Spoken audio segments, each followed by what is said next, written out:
Hey there, and welcome to my laser review of the new Super Mario Bros. Movie. And I gotta say, holy shit, there was some big shoes to fill because this was one of two films I was actually excited to see this year. And yeah, I mean, for some of us remember the original one with Bob Hoskins and John Leguizamo. I remember I was like 10 years old when that came out, and I was so excited to see a live action Mario. And yeah, history, we all know what happened. But yeah, as what always happens anytime the actor Chris Pratt is mentioned, the second he was announced to be the voice of Mario, people were, hesitant about it. Then when the trailer came out, people were giving shit about his voice since he wasn't doing the whole like Yahoo and the high pitched Mario shit and woohoo. And yeah, I mean, come on, guys. If you expect 90 fucking minutes of that's all he's going to do, it's pretty goddamn unrealistic. But before we get into this, I'm trying something different. I like these different flavors. Mr. Boston Blackberry Flavored Brandy. I'm gonna try this and tell you my thoughts about seeing the Super Mario Brothers film.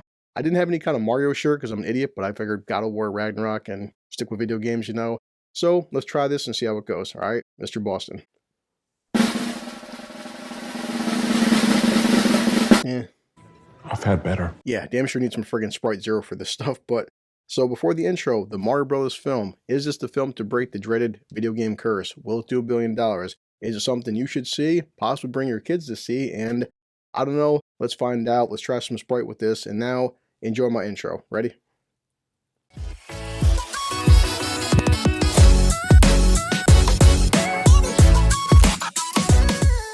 A little better, not great. Okay, off the bat, as you might see in the trailers, you have Bowser. He's trying to kill these penguin people. He attack them with snowballs. It's funny as hell. And the animation, as soon as the movie starts out, it's so beautiful and even better than the trailers. As you can imagine, Bowser wins because these guys are cute and they have snowballs. It's not really much of a fight. Then we cut to Mario and Luigi. They're in Brooklyn and they do make some jokes about the whole Chris Pratt and even using the Mario accent. They have a commercial for the plumbers because, they are plumbers and they're promoting their business and he tones it down. And I think Pratt does a very excellent job of doing a Brooklyn accent. Oh, I got this. No problem. Yes! And he does the Mario mannerisms, but he doesn't overplay it. And essentially, just something happens when Brooklyn, they have to fix some pipes. Mario and Luigi go into a pipe and they're transported to the Mushroom Kingdom. Mario and Luigi get separated, so Mario runs into Princess Peach. Some people were getting kind of annoyed because she's not playing the whole damsel in distress. I've even seen recent interviews by the director and the people that actually created this stuff, and they said, listen, 35, 40 years ago, very simple game, very simple gameplay mechanics. Mario saves a princess, that's it. Over time and several video games, Peach has evolved and she's damn sure a badass, but she doesn't make Mario worthless because this isn't Western, civilization. This isn't American culture. Not everything is woke. She's there to help Mario, but not overshadow him. And Mario is new to this world. He doesn't understand mushrooms and coins and stars and things of that nature. She's there to teach him and to help him, but what she's not doing is making him worthless. Basically, Bowser, as Bowser wants to do, he wants to kidnap Peach because that's what Bowser does, and he wants to marry Peach, and he also wants to rule the world because Peach is scared and Mario, she doesn't know this guy. She doesn't know what he's capable of. She wants to go get help from the Kongs, and everybody knows by the trailer, Donkey Kong.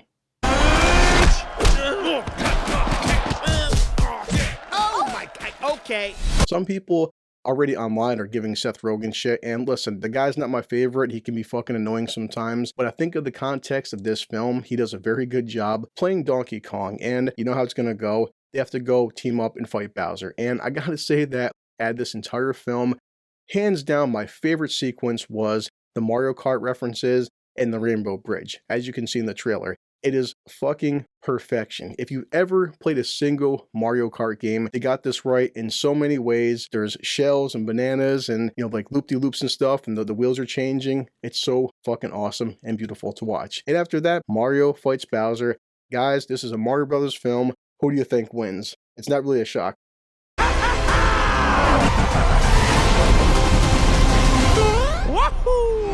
The plot could have been written by a 6-year-old, and best believe when I say that's not a fucking bad thing because it's Mario Brothers. What were you expecting? How were my overall feelings of the film? I'll break this down into 3 categories. First category is voice acting. Did Chris Pratt do a good job as Mario? Was he just Chris Pratty and not like Mario enough? And hands down, he was fantastic. I mean, the guy's fine. He does a Brooklyn accent. He does sometimes the woohoo, like you can see in the trailers. He says sometimes it's a me or let's a go. but he doesn't overplay it where it gets annoying, and that's something I respected. Charlie Day is just hands down so perfect as Luigi, and I loved every second he was there. It's just great casting. Jack Black is just Jack Black, I'm sorry, but it feels like he's channeling his inner Tenacious D, and then he is playing the piano and singing heavy metal songs, and it's fine. Bowser's Bowser. Anna Taylor-Joy plays Peach, and again, Peach is there to help Mario, and I like Peach a lot. I had no problem with her. Seth Rogen, he's there maybe 10 minutes, and for the way he's playing Donkey Kong, it's just funny. He's, he's overbearing, he's egotistical, he's arrogant. He's freaking Donkey Kong. What'd you expect, all right? Voice casting is fine. I had no problem with it. The second thing is, how does this rate in terms of video game adaptations? Off the bat, the first thing I can tell everybody is, unlike modern IPs from Star Wars to Star Trek to even Marvel and DC, this was not written by activists. This was not written by people who only give a shit about a paycheck. I mean, yes, there is money to be made, no doubt, but as I'm watching this film, from the sound effects to every single song you hear in this came from a Mario Brothers game. Everything is this big homage to the Mario franchise, but not in a bad way, because there is bad fan service and there is good fan service. There's a couple of shots where Mario's running with Luigi and it's a pure side scroller and he's jumping up and down and like unlocking gates and stuff and hitting ladders. Everything they do feels like it's not live action, but it is a come to life Mario film. These people have played the games, they know the IP, they know the characters, they've done their homework. So yes, it is a very faithful and fantastic adaptation to the video games. Now, lastly, in terms of the comedy, it's Mario. It's like the past 35, 40 years, you either like it or you don't. My army! Koopas!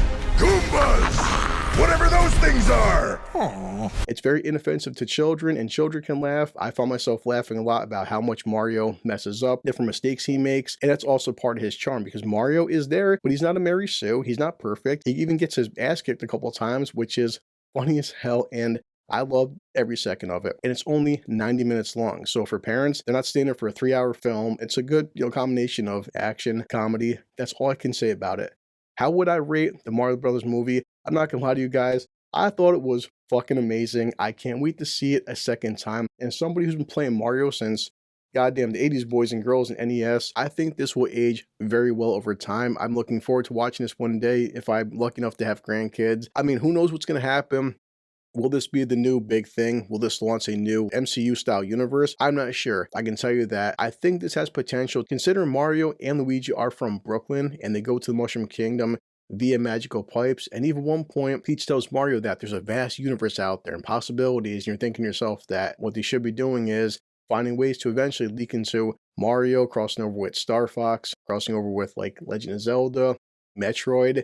Maybe one day we'll get an actual Smash Brothers like Illumination movie. The possibilities are fucking endless, believe me. None of the message or shit being woke, because this is Mario, this is people that actually cared about the source material. All right, check it out. Tag me, comment, let me know how you feel. Next to John Wick 4 so far, this is my second favorite movie of the year. For me, makes up for that really shitty 90s fucking Mario film. Hope you like my review. I'm going to, as I always do, check my time, and I'm always out of time. I have to tell you about my job.